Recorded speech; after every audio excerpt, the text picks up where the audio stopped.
Ang mabuting balita mula sa langit sa araw na ito. Aleluya, aleluya. Ikaw, Kristo ay sinugo upang sa dukhay magturo, magpalayas sa bilanggo. Aleluya, aleluya. Ang mabuting balita ng Panginoon ayon kay San Marcos.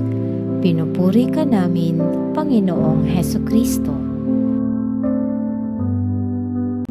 Noong panahong iyon, si Jesus ay nagtungo sa sariling bayan, kasama ang kanyang mga alagad. Pagdating ng araw ng pamamahinga, nagturo siya sa sinagoga.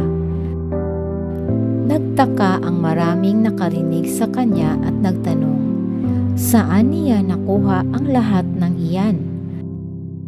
Anong karunungan itong ipinagkaloob sa kanya? Paano siya nakagagawa ng mga kababalaghan?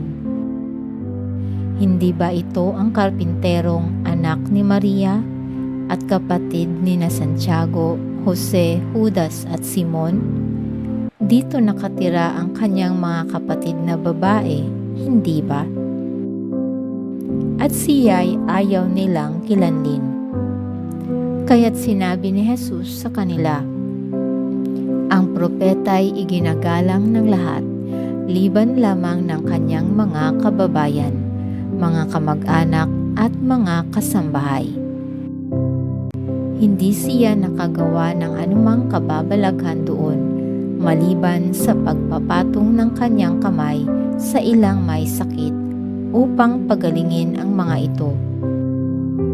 Nagtaka siya sapagkat hindi sila sumampalataya. Ito ang mabuting balita ng ating kaligtasan.